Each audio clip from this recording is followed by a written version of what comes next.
Buenas noches. Este año recién iniciado será el de la resolución o no de asuntos que han ido madurando a lo largo del pasado. En el plano político regional, el Partido Socialista busca nuevo secretario general para recuperarse y coger fuerza ante un Partido Popular que, en el gobierno sin Vox y con una deuda muy elevada, tiene que dar respuesta a necesidades sociales y estructurales. En el nacional, el gobierno de Pedro Sánchez afronta varios retos nada fáciles, políticos y judiciales, con el fiscal general del Estado como gran protagonista. Y en el ámbito internacional vamos a entrar en la nueva era Trump-Elon Musk. De todo ello hablaremos un poco esta noche y mucho a lo largo de las próximas semanas, como de dos retos económicos para los que la sociedad demanda soluciones eficaces y urgentes: el empleo y la vivienda, en especial para los jóvenes. Y por pedir, ojalá que desaparezcan los postureos, las cortinas de humo, las cesiones por intereses espurios y oportunistas y la polarización como estrategia. Sería mejor para el interés general. Bienvenidos.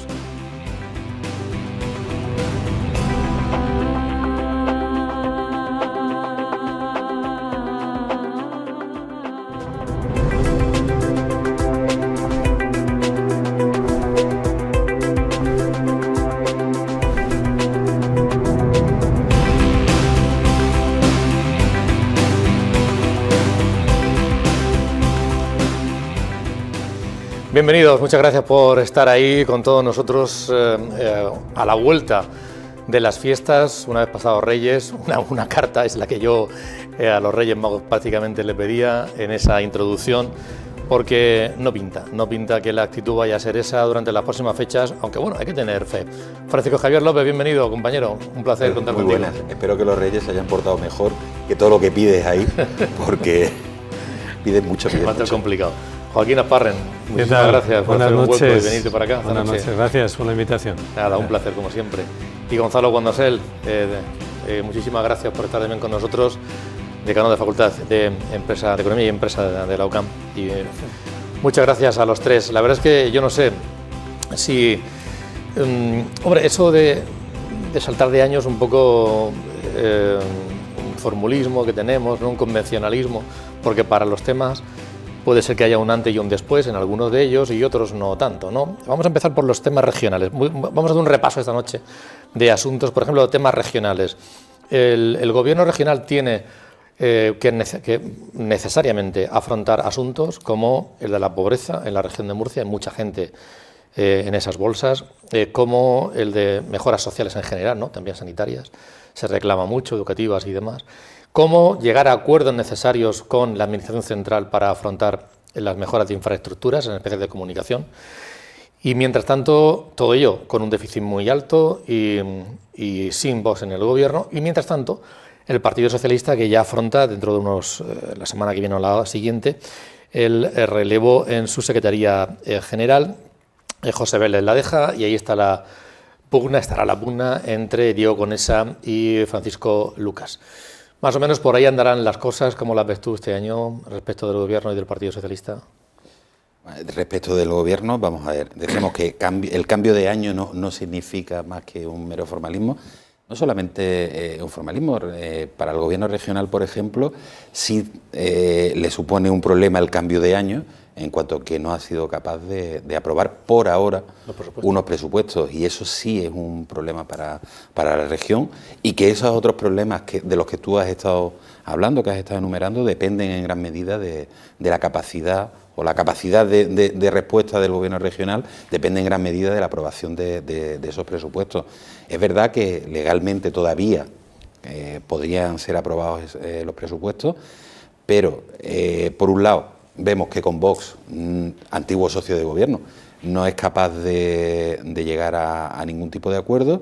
El PSOE, de la mano de el aún líder, Pepe Vélez, tendió la mano para intentar aprobar unos presupuestos. Una mano que no sabemos hasta qué punto era una mano limpia o era una mano con algún tipo de jugada, pero no parece que en los próximos meses el nuevo secretario general que salga de este congreso del próximo día 18 vaya a tender una mano sincera a López Miras para aprobar unos presupuestos, y López Miras yo creo que tampoco está por la labor de pactar con el PSOE.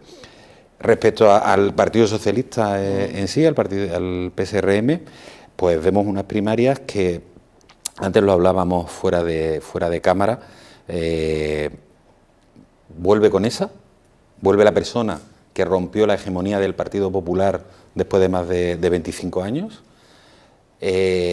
y vuelve en principio rezagado en esa carrera hacia la Secretaría General respecto a Francisco Lucas, a Paco Lucas, que parece que es el representante de esa corriente que podemos denominar sanchismo en la región, sin ser realmente Diego Conesa un crítico al sanchismo.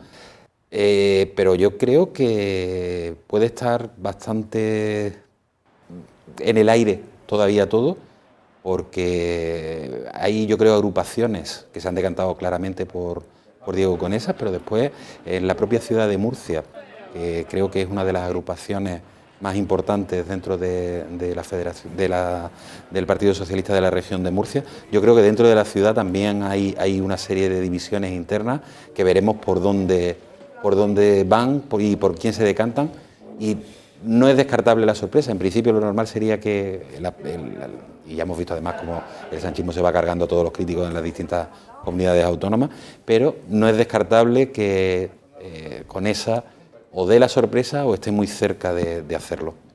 ¿Cómo lo ves, Joaquín? Pues así en varios titulares, porque nos has presentado varios temas. Para ser más sucinto, Gonzalo, bueno, lo primero, a ver, estamos hablando de una transición de un año a otro donde no se ven diferencias. Ojo, para los consumidores sí, ¿eh? Sí, bueno, eso es cierto. En la luz, el 21% de IVA junto al gas, estábamos pagando hasta el mes de diciembre el 10% de IVA, el Gobierno vuelve a retomar la senda de los impuestos que tenía antes de que adoptara esas medidas en el año 2023.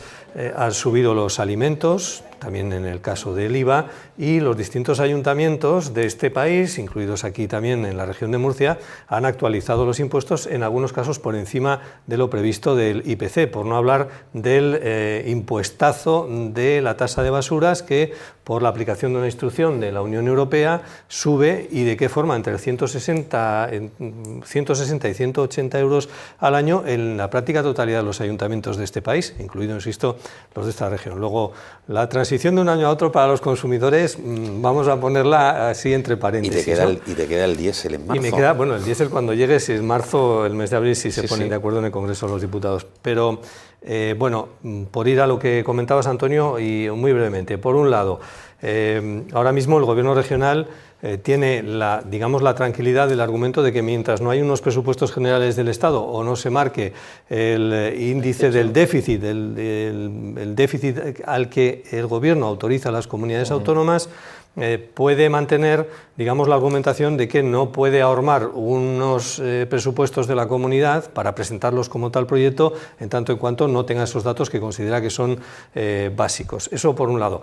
Por otro, a Vox la instrucción nacional a los gobiernos del Partido Popular ni agua, en el caso de las comunidades autónomas, parece que le está funcionando, con lo cual es muy improbable que haya un cambio de orientación, que de repente Vox comience a apoyar los presupuestos que en las comunidades autónomas presenten los gobiernos del Partido Popular. ¿Por qué? Porque las últimas encuestas le están dando un crecimiento de voto, con lo cual la conclusión a la que puede llegar Santiago Abascal es decir, vaya, pues no me estoy equivocando, me va bien habiendo salido de los gobiernos autonómicos y haciendo una labor de oposición, en este caso incluso hasta de bloqueo, de lo que son las cuentas de los gobiernos populares. En cuanto al Partido Socialista, a mí, más que el proceso de primarias en sí, lo que le puede preocupar quizás al Partido Socialista o al futuro del socialismo es en qué medida llega a suturar la grave crisis o la grave herida que se va a abrir, que se ha abierto de hecho con dos candidatos que han partido por la mitad el Partido Socialista en la región en estos momentos. Y si no es por la mitad, veremos a ver por qué parte del trozo se parte y cómo se vuelve a ahormar y a juntar una unidad de criterio dentro del partido. Es el riesgo que tienen todas las primarias. El que gane va a ser capaz, va a ser lo suficientemente magnánimo como para integrar a la parte perdedora en su nueva ejecutiva. Bueno, de hecho, en otras comunidades autónomas de otras comunidades autónomas. En Andalucía, Espadas no va a dar la batalla a seguramente Montero. Y en Castilla y León, Luis Tudanca pues dice que no se ha visto obligado a irse, que lo hace por la unidad. Pero bueno, es decir que esa... Yo creo que todos temen un poco la salida del líder de Madrid, que ha sido bastante traumática.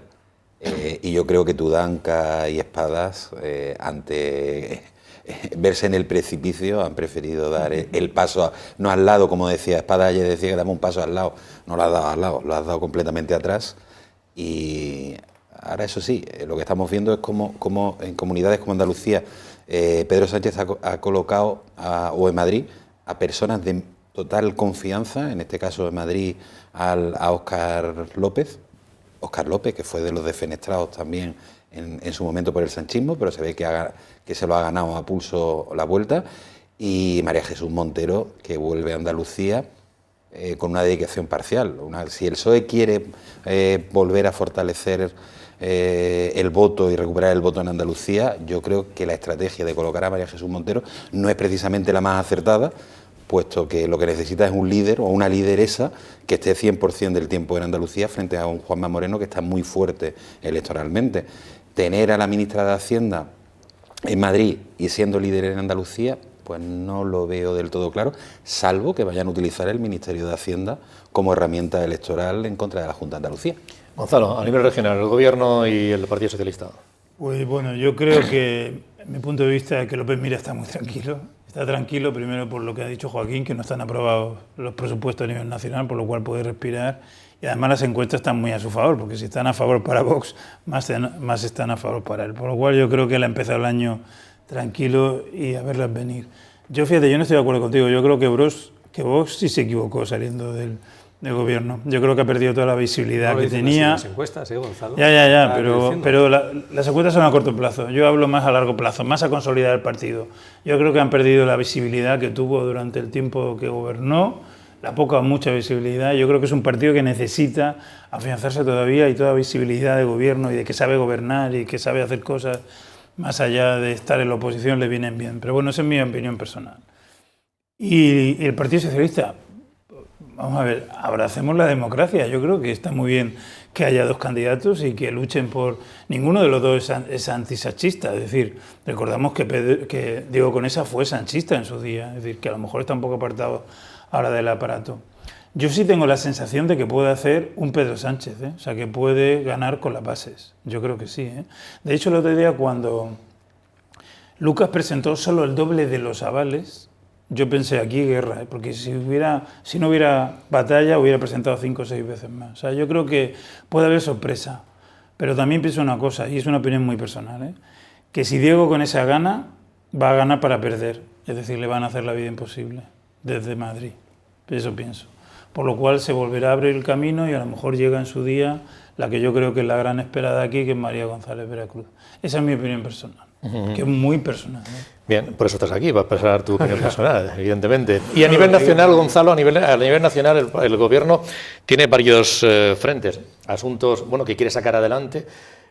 Uno económico, por cierto, con una lucha, no sé si real o no real, la dificultad o no de sacarlo adelante, quiere sumar, la parte de sumar del Gobierno, la reducción de la jornada laboral. Están negociando por su parte, Yolanda Díaz, la parte de socialista no quiere. Bueno, eso no es nuevo, la verdad es que no es nuevo y lo hemos estado viviendo durante estas fechas, pero es verdad que también se le abren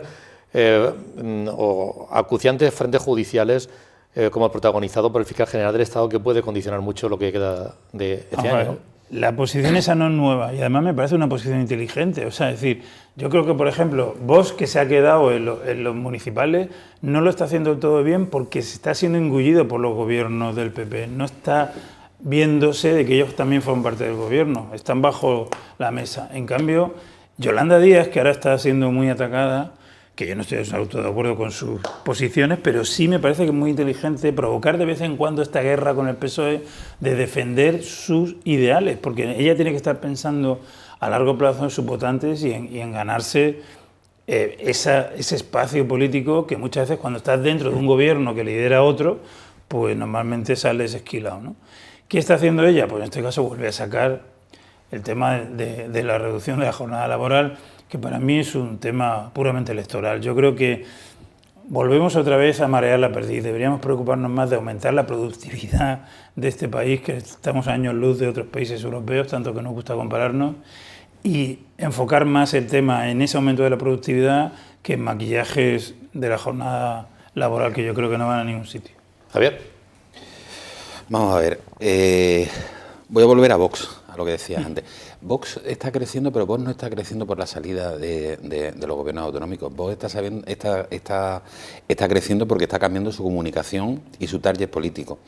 Vox nació como un partido que iba buscando al votante más tradicional de la derecha, al votante que estaba más a la derecha del Partido Popular, y encontró su techo.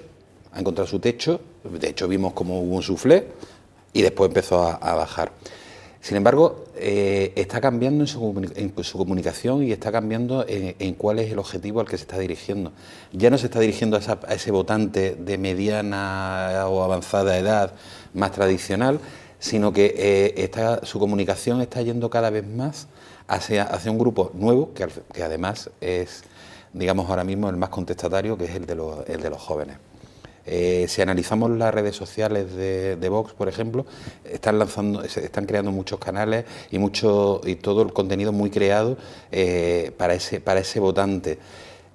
Además lo vemos en la propia gente joven, como es la que ahora mismo está más a favor de Vox a nivel general, ¿vale? Si nos vamos, por ejemplo, al caso específico de la Comunidad Autónoma de la Región de Murcia, ya lo vimos en nuestro último sondeo, como no lograba adelantar al Partido Popular por ahí. Pero sí es verdad que está cogiendo muchísimo voto y está rompiendo ese estigma del partido de las personas mayores para ser el partido de los más jóvenes. Está intentando acaparar ese voto de descontento.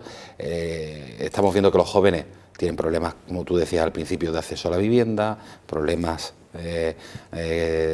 con todo tipo de sanidad, educación, etcétera, con lo cual volvemos a tener una generación que está muy descontenta, tanto con los gobiernos autonómicos como con el gobierno central, porque por mucho bono joven de 400 euros para que se lo gasten en conciertos o lo que quiera, la gente joven le cuesta trabajo acceder a un trabajo bien remunerado, a la gente joven le cuesta, por no decir que le es imposible, acceder a la vivienda.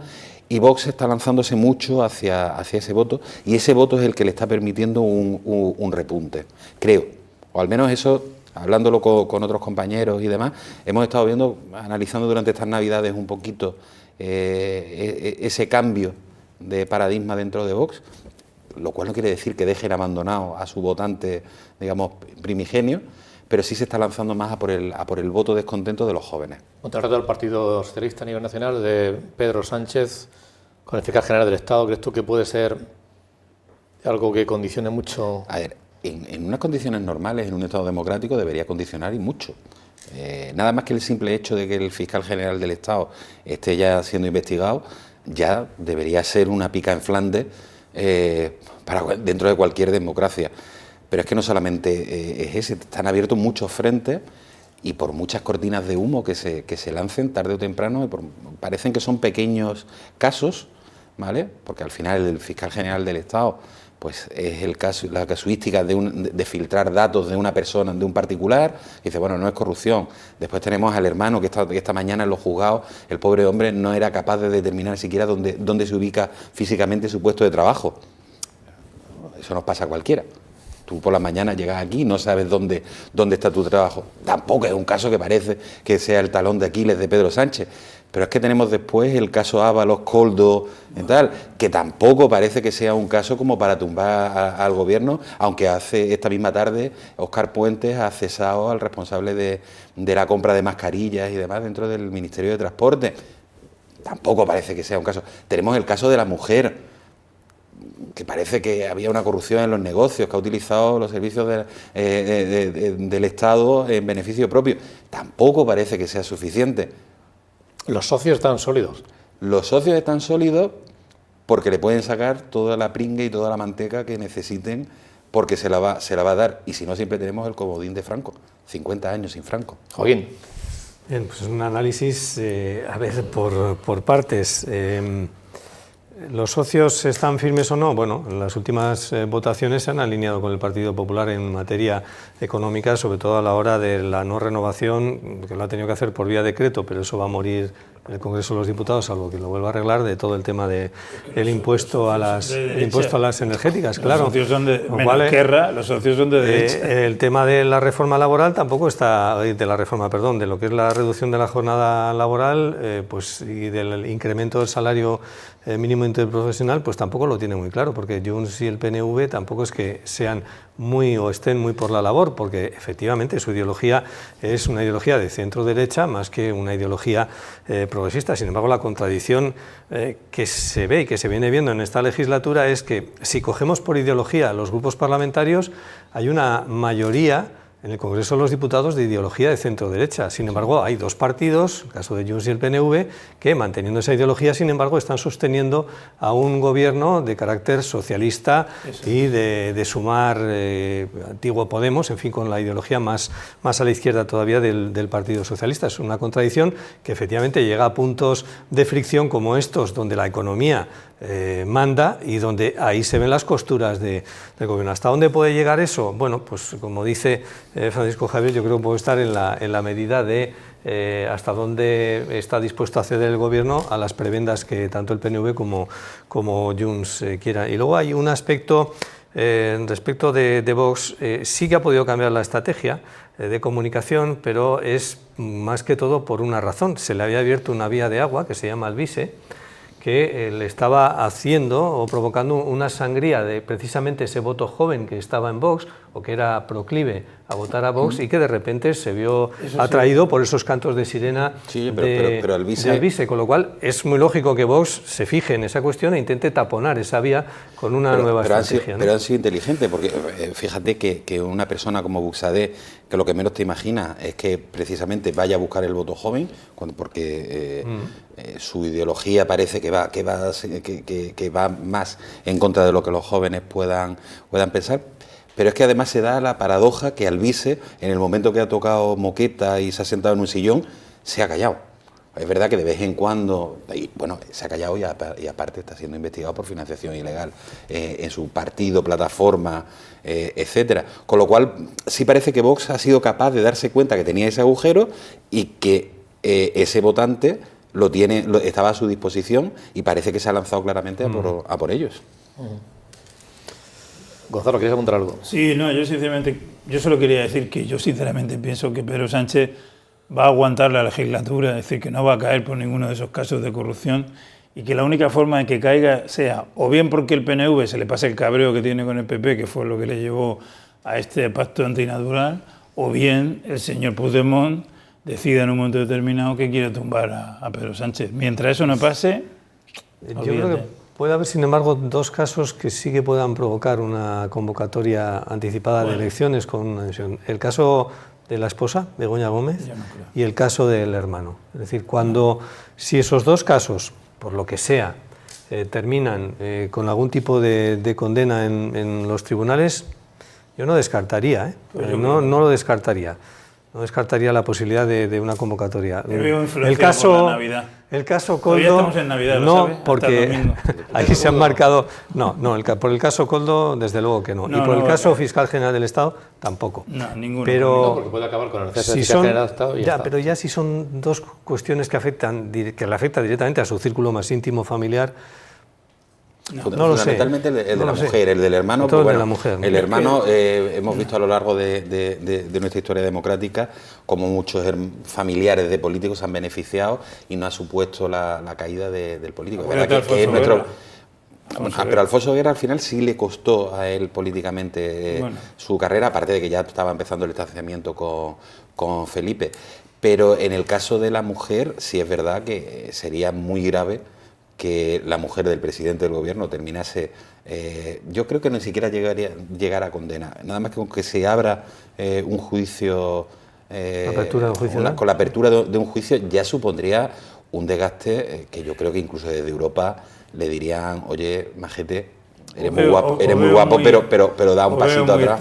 No, y fíjate que además... Si yo creo que no va a llegar a producirse... Pues puede que esos casos no lleguen finalmente a nada. Claro, se va a presentar la próxima elección. Nada, ¿no? Y fíjate que además ese era uno de los temas también, hablando tú del observatorio, de los que la ciudadanía, dando igual el partido político al que resultara afín, considera que debe haber una transparencia y un control, el que los familiares, qué hacen los familiares, a qué se dediquen y que no se aprovechen de del poder, ¿no? Del cargo que tiene el marido en este caso, ¿no? Es algo que, independientemente sea de un partido o de otro, se reclamaba por todos igual. Pero ahí vemos el distanciamiento entre lo que pensamos los ciudadanos y lo que piensan los políticos. Los ciudadanos demandamos esa transparencia, demandamos esa ética, tanto a los políticos como a sus familiares, pero vemos que los políticos durante las campañas electorales predican todos una cosa y después no lo hacen. Es la primera red clientelar que se crea en política, la de los familiares. Y en este caso concreto, y yo soy de la opinión de que ni siquiera va a llegar a producirse una apertura de juicio oral, pero éticamente todo el comportamiento de la mujer del presidente del gobierno es completamente deplorable, y el comportamiento del propio presidente del gobierno de permitir el uso de recursos del Estado, el uso de la influencia de su persona como presidente del gobierno para que su mujer pudiese tener una actividad privada. Yo creo que es suficiente. En cualquier otro país de nuestro entorno era más que suficiente para que cayese. Fíjate que estamos dando por descontado que el caso Koldo, el caso hidrocarburos, que el caso Tito Berni, que esta mañana ha vuelto a salir por otra vía también en Canarias, el Tito Berni, todo eso lo damos por descontado, que la corrupción en este país no pasa factura. A Mariano Rajoy le pasó factura en un momento dado, pero fue por ese cambio de opinión del PNV fundamentalmente, y además cuando era, digamos, una corrupción heredada y que venía de lejos. Aquí parece que sigue que la transparencia, que el buen gobierno, que la gobernanza pública sigue siendo algo que demandamos los ciudadanos, pero que los partidos, cuando están en el gobierno, da igual el color que sea, realmente no la aplican como deberían. Joaquín, veremos. En cualquier caso, también, al mismo tiempo, tienen que seguir negociando asuntos y veremos a Pedro Sánchez hablando con Puigdemont. Yo no lo descarto. Porque ese tema hace no mucho habría sido un escándalo absoluto y parece que poco a poco se van asimilando las relaciones, las conversaciones y no sé. Bueno, una de las últimas intervenciones de Pedro Sánchez, cuando se le preguntó por este asunto y por el tema de Puigdemont, que le reclamaba ese vis a vis, ¿no? Ese bis para negociar con él el futuro de los presupuestos generales del Estado o saber qué iba a ser de la amnistía, una de las contestaciones que dio era como que la amnistía ya se aplicaba políticamente. No se aplicaba desde el punto de vista judicial, porque ahí está el Supremo, que sigue reclamando a Puigdemont sus cuentas con la justicia, con lo cual yo creo que dejó la posibilidad o abrió la puerta efectivamente hasta un posible encuentro en Suiza. Si la amnistía ya se aplica políticamente se puede entender que el secretario general del Partido Socialista, a su vez presidente del Gobierno, en calidad de secretario general del Partido Socialista, se entreviste con el líder de Junts, aunque tenga que ser en Suiza, porque no se aplica completamente en la justicia la ley de amnistía. Va a escuchar lo que le tiene que decir Puigdemont. Y va a hacerse la foto. No va a hablar. Pero no lo sé, yo no lo descartaría, como una posibilidad. En cualquier caso, una reflexión sobre el Partido Socialista. Si os fijáis, enviar a los ministros a ocupar las secretarías generales, hasta 5 de ellos ya en el partido, esto presenta la dificultad de tener que gestionar un ministerio con la labor de un partido en tu respectivo territorio. Ya veremos qué hacía, como apuntaba Francisco Javier, María Jesús Montero, pero qué hará también Pilar Alegría, o qué está haciendo Diana Morán, que por cierto estaba en el Mar Menor esta mañana. En fin, ¿qué va a hacer? Ángel Víctor Torres ya viene de ahí, de la Secretaría General del partido, y Óscar López, bueno, Óscar López lo tiene fácil porque como está en Madrid tiene el ministerio prácticamente a golpe de taxi, ¿no? Pero esto por un lado. Y por otro, las figuras, la desaparición de figuras que hasta ahora tenían cierta proyección sobre la Ejecutiva Federal del partido, como son María Jesús Montero y lo fue Pilar Alegría, que llegó a ser portavoz de la Ejecutiva, se ha diluido en un secretario de organización que es la antítesis de un líder político, que es Santos Cerdán. Me contará si lo conocen fuera de lo que es el círculo del periodismo y la política, quién conoce al señor Santos Cerdán, que es el número 3 del Partido Socialista en estos momentos, Y quien conoce a Esther Peña, que es la portavoz de la Ejecutiva Federal, un personaje político, permítaseme la expresión, completamente gris y anodino. Con lo cual, la sensación de vacío, de casa vacía que hay ahora mismo en Ferraz, yo creo que se puede proyectar al electorado y a la afiliación socialista, ¿no? Pero ¿Quién eso es queda en reforzar Ferraz? el hiperliderazgo también. Claro, por eso, es también una maniobra de decir ya, detrás o después de mí, ¿qué hay, no? ¿Qué queda después de mí en el Partido Socialista, ¿no? Bien, de los que estamos aquí, permitidme los demás, el más internacional es Gonzalo Guandosel. La semana que viene se nos va... ¿A dónde esta vez? ¿A dónde, Gonzalo? A Dubái, porque tengo un acto de graduación de un socio, y luego a la India, que vamos a abrir un campus en la India. Bien, pasar unos cuantos días fuera y yo engancho por ahí para preguntarte, Gonzalo, por la nueva era que está a punto de comenzar. Iba a decir era Trump, pero mientras he dicho Trump, Elon Musk, porque parece que mucho tiene que ver, hasta el punto de que yo no sé qué decisiones puede tomar a nivel económico en Estados Unidos y la repercusión que puede tener respecto de Europa, pero aquí en Europa ya hemos visto que en Francia y en Alemania preocupa el supuesto intervencionismo de Elon Musk, más que del propio Trump. Sí, bueno, la verdad es que ese dúo es un dúo curioso, pero yo me remito a su anterior periodo, que parece que ya se ha olvidado. Cuando Trump estuvo en el gobierno del año 16 al año 20, ladró mucho y luego mordió poco, en realidad. Sí hubo algún incremento aranceles, pero tampoco tanto ni lo que decían ni que iba a hacer. Entonces no dijo que iba a invadir Groenlandia, no, que iba a hacerse con el canal de Panamá. Dijo que iba a coger Taiwán antes de llegar al gobierno, y dijo algunas cosas. Yo te estoy hablando antes de coger el gobierno, que es la misma situación en la que estamos ahora. Luego en el gobierno la verdad es que no hizo nada. De hecho presumió de que en sus 4 años de gobierno era primer presidente en no sé cuántos años que no había declarado una guerra. Y eso él le ha presumido. Entonces yo creo que está calentando los banquillos. Y está calentando el banquillo de cara a su gente y de cara a generar expectativas. Pues ya ha ganado, ¿para qué quiere calentar? Hombre, pero no es lo mismo sentarte en el asiento aclamado y esperando y con expectativas que sentarte anónimamente como hizo Biden, por cierto. No, yo creo que les está labrando el campo.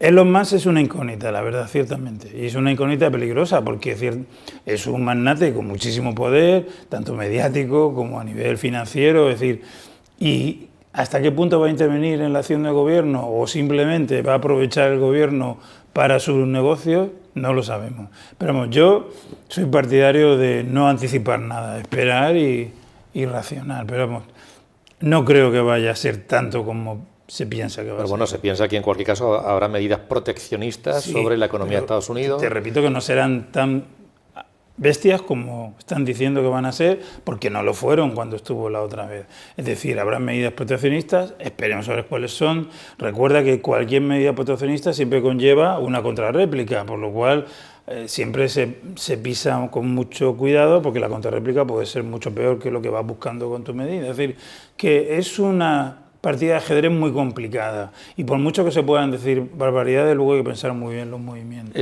Aquí en la región de Murcia preocupa la posibilidad de que haya aranceles respecto de algunos productos agroalimentarios.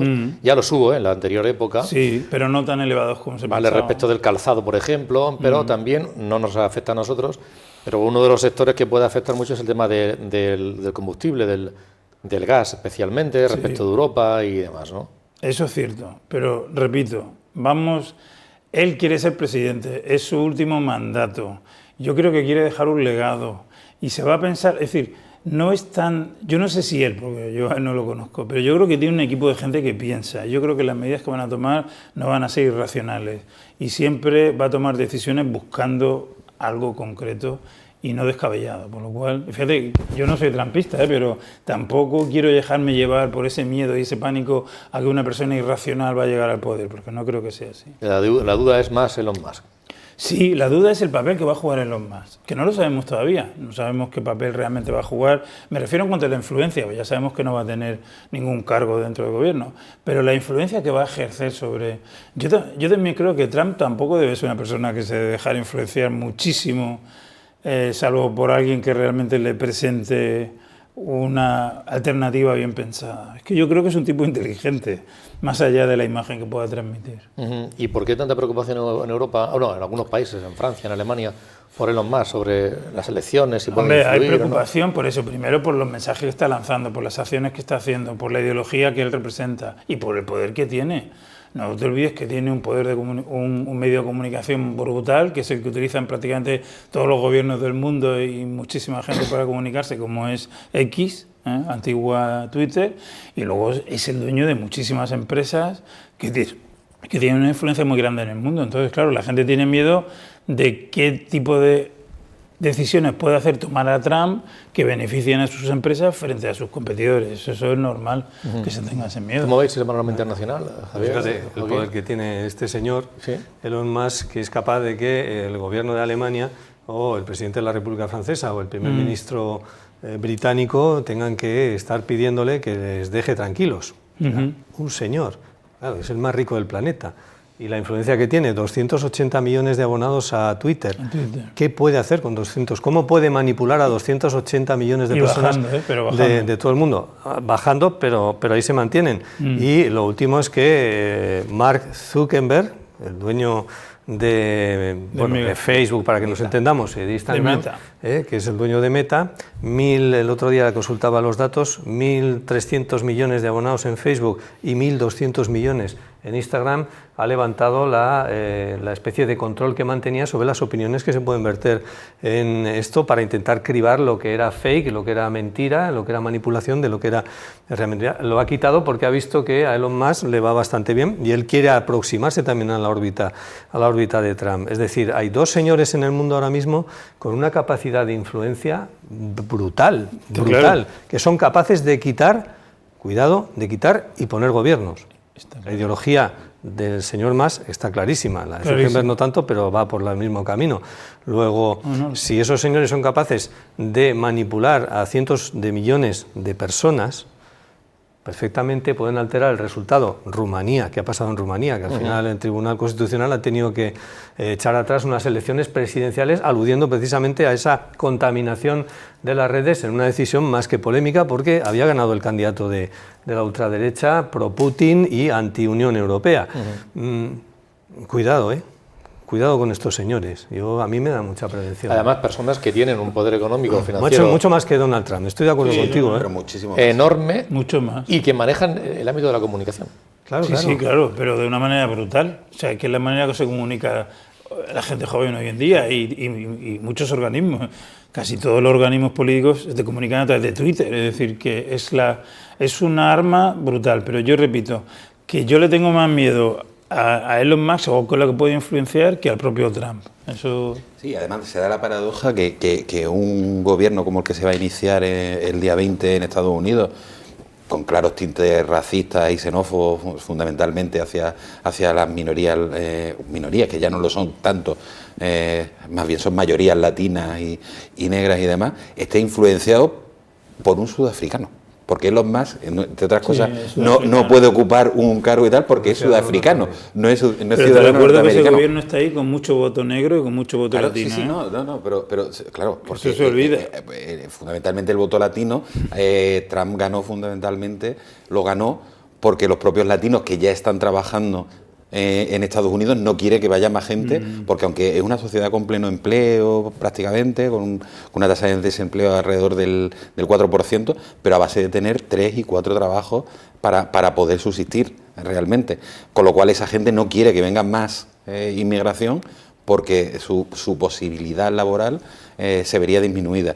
Pero yendo a Elon Musk, sí es preocupante porque al final Trump no deja de ser un señor que Biden hace 4 años ya apuntaba maneras en cuanto a su posible demencia o incapacidad, y a lo largo de los 4 años fuimos viendo cómo ha ido deteriorándose.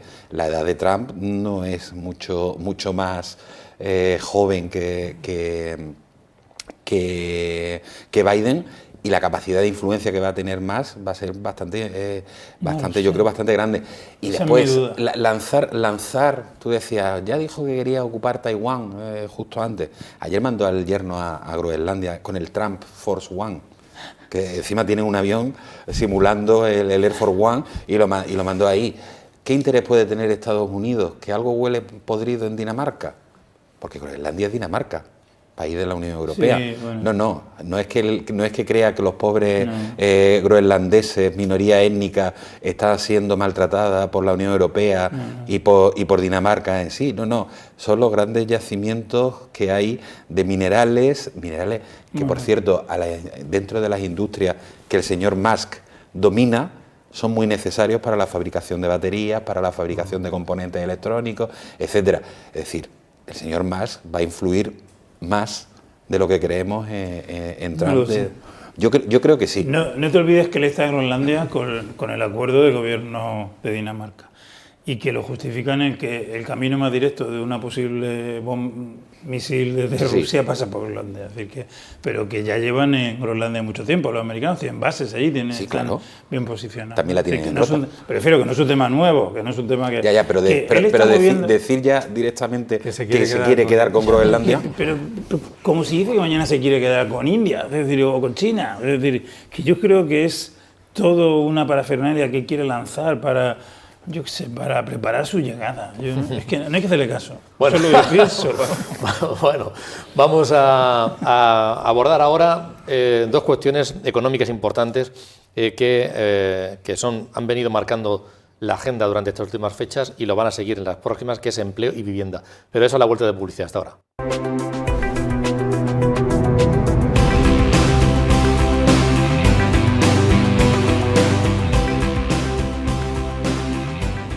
Empleo y vivienda. Joaquín, son dos cuestiones, hay muchos más económicos, ¿no?, que podríamos sacar, pero son dos caballos de batalla que son preocupantes. Datos de última hora. España ha roto el umbral del 1.000.000 de ceses en 2024. Los despidos indefinidos, los contratos indefinidos han crecido, pero es que los despidos indefinidos también un 145%.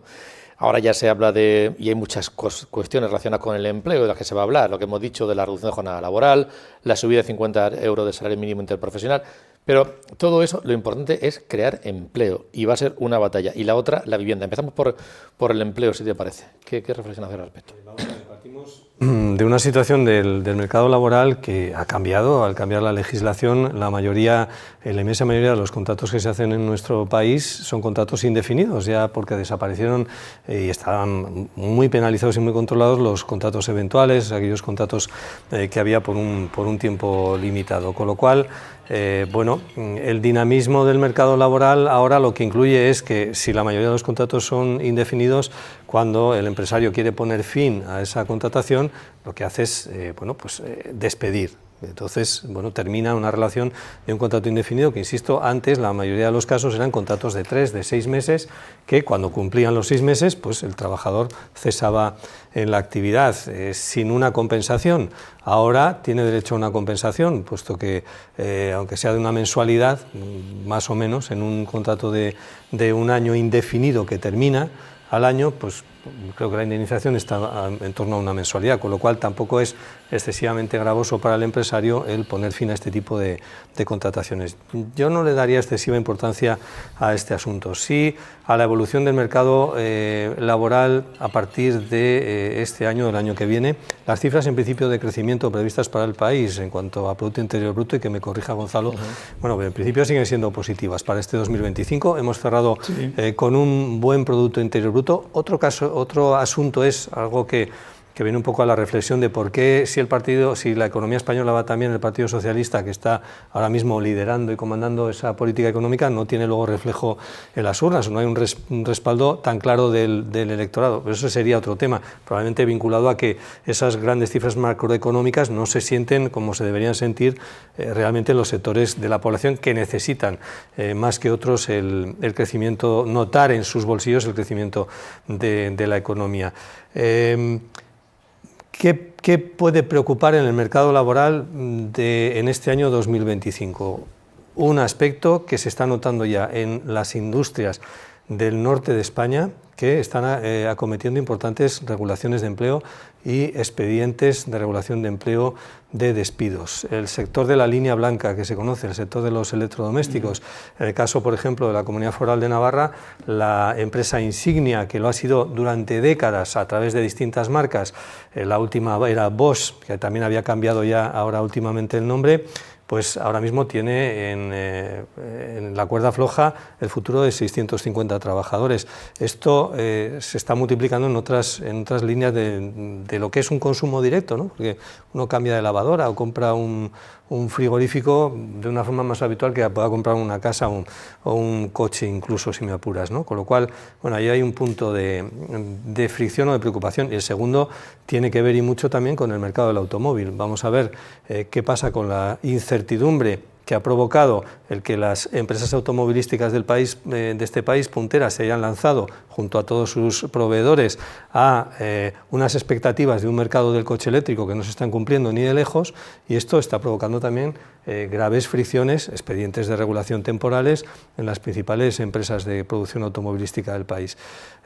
Bueno, son dos sectores, sobre todo este último, de un gran tirón del empleo. Vamos a ver qué evolución tienen. Pero en principio, bueno, los datos macroeconómicos, digamos, no pintan mal para este 2025. Esa es la contradicción, porque esos datos macroeconómicos, Gonzalo, no pintan mal, son datos positivos, sí, pero luego hay otro dato, pero es contradictorio, y es que cada vez la clase media está más reducida y la bolsa de gente que, aun trabajando, no llega a final de mes, y menos si quiere comprarse, gente joven, por ejemplo, una vivienda, que ahora hablaremos de ello, pues es imposible, ¿no? Hombre, el que haya más riqueza, es una contradicción. El que haya más riqueza no quiere decir que esté bien repartida, eso, o que se reparta mejor, es decir, eso está claro.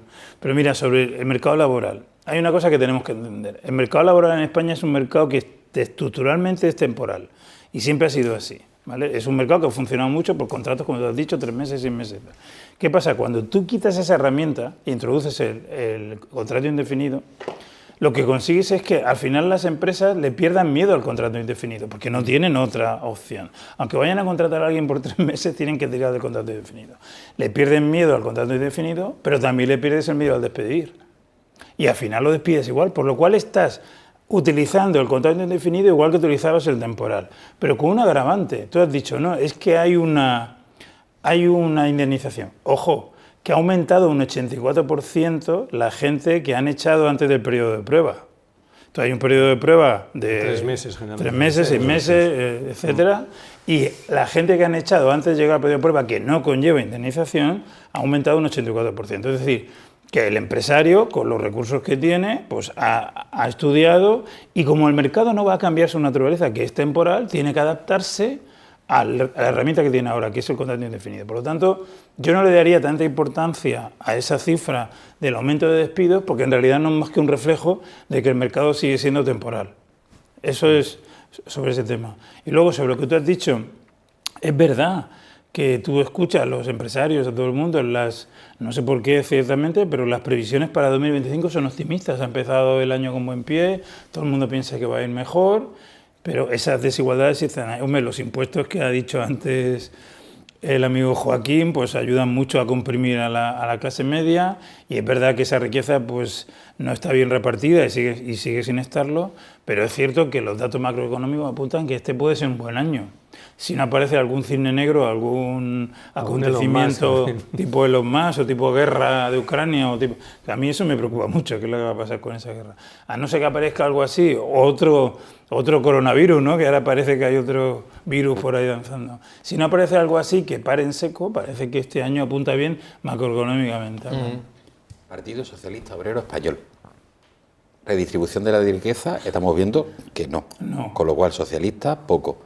Obrero, cada vez las clases obreras y clases medias están más asfixiadas por los impuestos. Y sin embargo vemos el optimismo del gobierno en cuanto a vender esos datos macro. Datos macro que no se reflejan, como estamos viendo, en lo micro. Y eso sí que puede terminar costándole el gobierno realmente a Pedro Sánchez.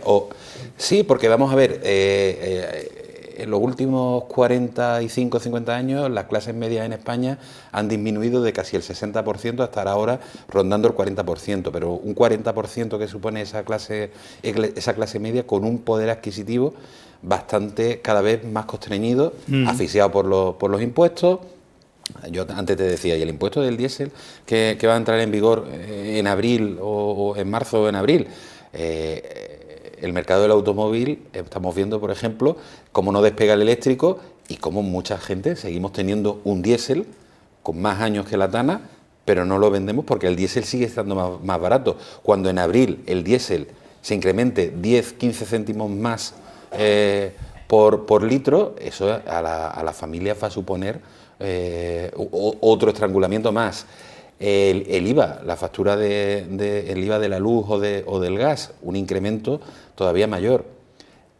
Por 50 euros que suba el salario mínimo interprofesional, eso no supone prácticamente nada para la familia. En cuanto al... Y el aumento de la vivienda, ¿no? El aumento de la vivienda. Es verdad que se va a dar, que lo único que está permitiendo cierto desahogo a las familias es el Euribor, que hemos pasado de un Euribor muy alto a que poco a poco está bajando, y eso es lo que está empezando a dar cierto respiro frente... Pero eso también contribuye a que suba el precio de la vivienda, porque la mayor facilidad del crédito, con el hecho de que la demanda es mayor que la oferta, hace que los precios suban. Eso por un lado. Y después el tema del mercado laboral. España, como tú bien has dicho, es un país de temporalidad. Ya, por ejemplo, a los andaluces siempre se nos acusaba de vagos porque había 3 millones de jornaleros que lo que estaban es buscando el pan para poder trabajar porque no tenían acceso a la tierra. Más temporero que eso, más temporal que eso, y quien dice andaluces dice murcianos, o dice extremeños, o dice castellano manchego. Aquí este gobierno, en los años que lleva, lo que se ha dedicado es a hacer un traspantojo en cuanto a la nomenclatura del tipo de contratos. Todo el mundo sabía que... No, es que indefinido ya todo el mundo. No, oiga, vamos a ver... ¿Qué va a hacer indefinido? ¿Al camarero o a la camarera que trabaja en un chiringuito 2 meses en verano? No puedes hacerlo. Eso está claro, que la temporalidad va a seguir existiendo. Con lo cual, al final, es todo una especie de cosmética electoral. Efectivamente. Es que han crecido el número de indefinidos. Claro, ha crecido el número de indefinidos porque no hay otra posibilidad. Eso está claro. Por eso aumentan los despidos. Claro, efectivamente. Con lo cual yo creo que el gobierno está vendiendo esos logros macro, pero lo que realmente, y por qué está creciendo electoralmente el Partido Popular o Vox o incluso otras alternativas, porque a nivel micro la ciudadanía no percibe precisamente que las cosas vayan mejor. Y ahora vamos a entrar en el tema de la vivienda. Es que, ¿cómo accede un joven a la vivienda? Porque le suben 50 euros el salario mínimo interprofesional, que es lo que están cobrando. Porque sus padres se jubilan a la playa y le dejan en el piso de la ciudad. Joaquín, la vivienda. La verdad es que ese asunto, hablar con la gente joven es desgarrador, porque es complicadísimo. Los sueldos de gente joven pueden ser 1.200, 1.300 euros, ¿no? Y bueno, los requisitos para acceder a una vivienda, si es en alquiler, eso del que no pase de, ¿cuánto era? El 30 o 40%, ¿no? Sí, se dice, no debe pasar al 35% lo que pagas de la vivienda, de los ingresos globales. Eso es muy complicado.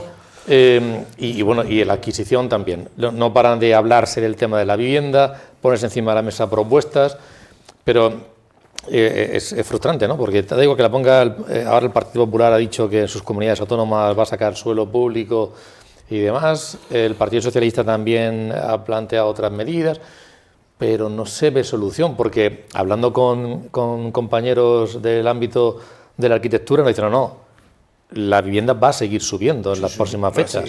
Va a seguir subiendo porque tiene recorrido.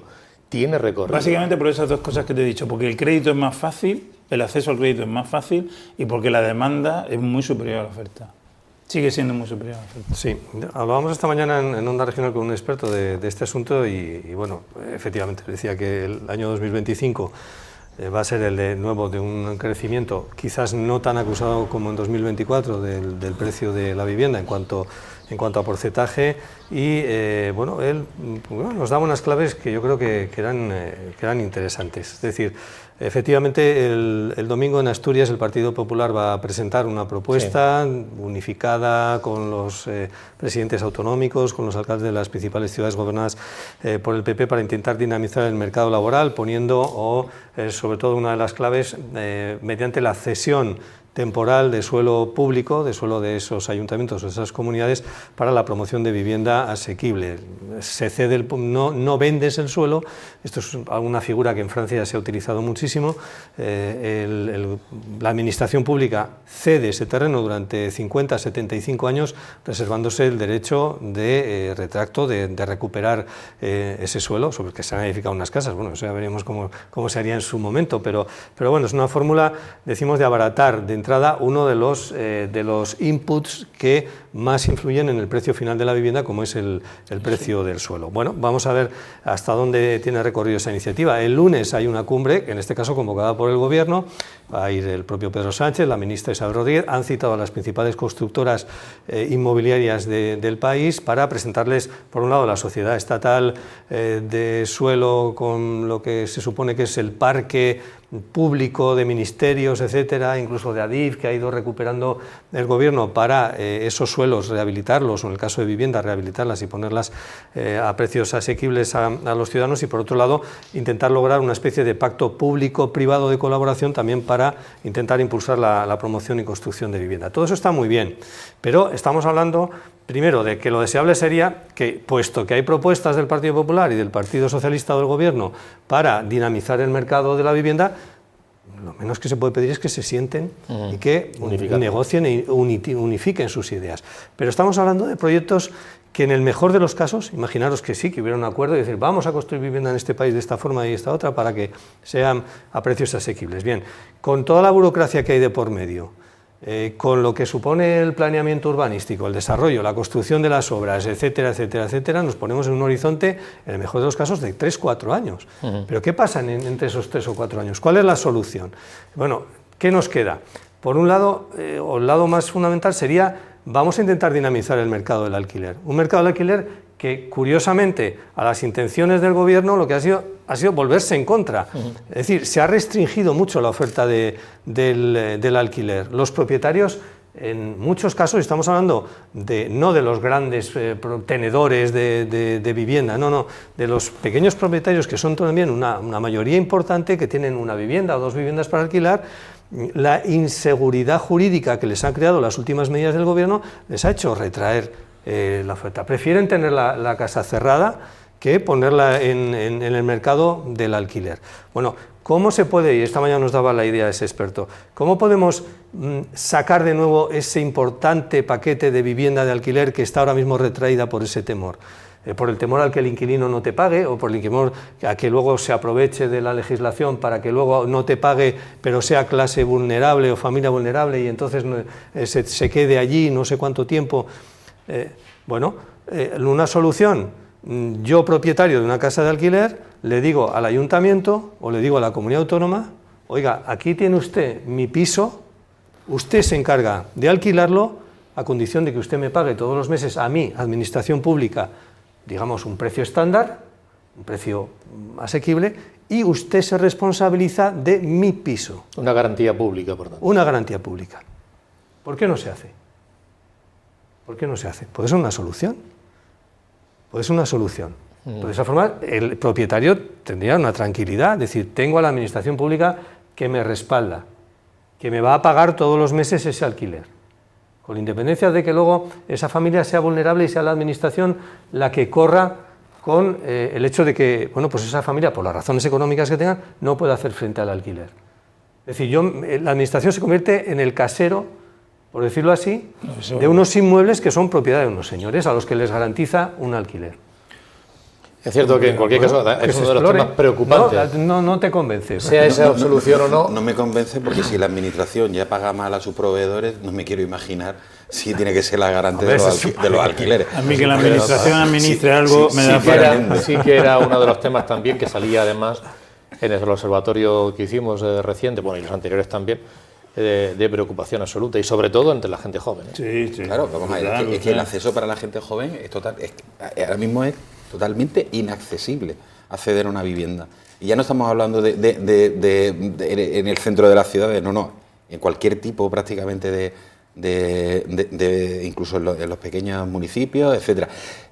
Antes se apuntaba una cosa interesante de Joaquín, como las distintas propuestas que están haciendo Partido Popular y Partido Socialista incluso llegan a parecerse, porque pueden ser compatibles. El Partido Socialista, a través del Gobierno central, volvió a hacer otro traspantojo con el anuncio de la sociedad estatal esta de vivienda y tal, cuando no tiene...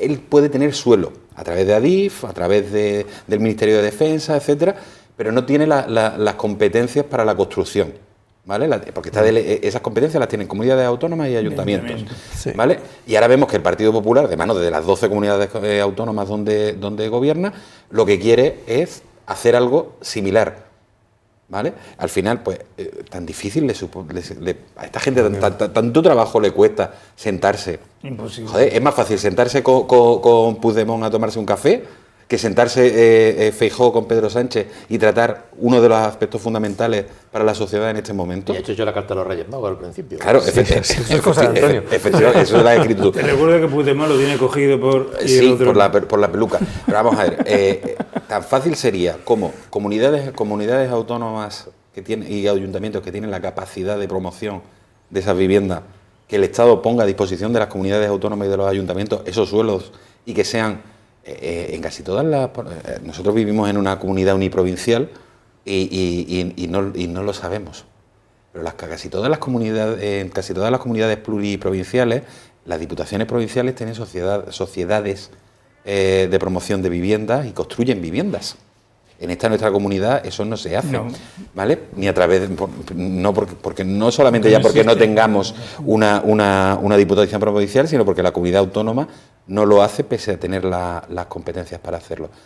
La Generalitat Valenciana, a través de la Agencia Valenciana de la Vivienda y el Suelo, gestiona no sé cuántas mil viviendas, tanto en alquiler como en compra, que son promociones hechas por la propia Generalitat, y no es algo que creara el gobierno de Ximo Puig, es algo que viene en los últimos 30 años, ¿vale? Y tiene un parque de viviendas bestial. En la Comunidad de Madrid también se construye vivienda por parte de la Comunidad de Madrid. En Andalucía las distintas diputaciones lo hacen también. Es decir, que lo que necesitamos realmente es que se pongan de acuerdo y que el Estado, que es un gran tenedor de suelo, ponga a disposición de los ayuntamientos esos antiguos cuarteles del Ejército. Aquí en Murcia, por ejemplo, ADIF, toda la zona del soterramiento estaba rodeada por terrenos que son propiedad de ADIF. Yo desde casa veo una serie de antiguas viviendas de ferroviarios y demás, pegando hacia Rota Sur. Se podrían poner a disposición y además en una zona de expansión de la ciudad. Es que no hay voluntad política. Unos y otros hacen muchos anuncios grandilocuentes, pero realmente... Yo le he puesto tarea a López Miras, que se ponga a construir viviendas. Por ejemplo, pero hay una solución que tener. Sí, es indignante, sinceramente indignante. Sí, pero yo creo que tiene otras preocupaciones ahora mismo. Es decir, mantener esa ventaja electoral, sacar adelante... ¿Pero crees que en cualquier caso que sí que seguirá subiendo la vivienda? Sí, yo creo que va a seguir subiendo la vivienda, por esas razones que he dicho. Pero entonces es que hay compradores. Sí, bueno, hay gente que quiere comprar, evidentemente. Hay mucha especulación, mucha gente que invierte en vivienda, que invierte en ladrillo. De luego, los que no están comprando son la gente joven. Que antes lo he dicho medio en broma, pero es que yo conozco 2 casos de gente joven, recién casada, que sus padres se han jubilado en la playa y ellos se han quedado con la casa de la ciudad. Es decir, que no lo digo en broma, es decir, que es una manera de acceder y que está pasando, porque es imposible para la gente. Estoy hablando de gente de 25, 26 años que se casa y que tiene esos sueldos y no puede comprar una vivienda, pero se sigue comprando vivienda y hay gente que sigue acumulando vivienda y se sigue especulando con la vivienda, y más ahora que va a subir más en precio. Bien, pues será un tema que en cualquier caso de manera monográfica abordaremos en próximos programas. Hemos hecho un repaso de muchas cosas que seguro que serán actualidad, ¿no, Joaquín? En la próxima fecha tendrás que ocuparte tú también.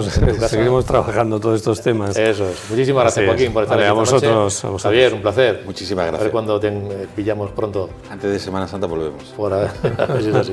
Gonzalo, buen viaje. Buenas noches, muchas gracias. Buen viaje. Y viva Cartagena. A esos terrenos. Viva Cartagena. Buenas noches a todos ustedes. Volveremos el próximo jueves. Hasta entonces.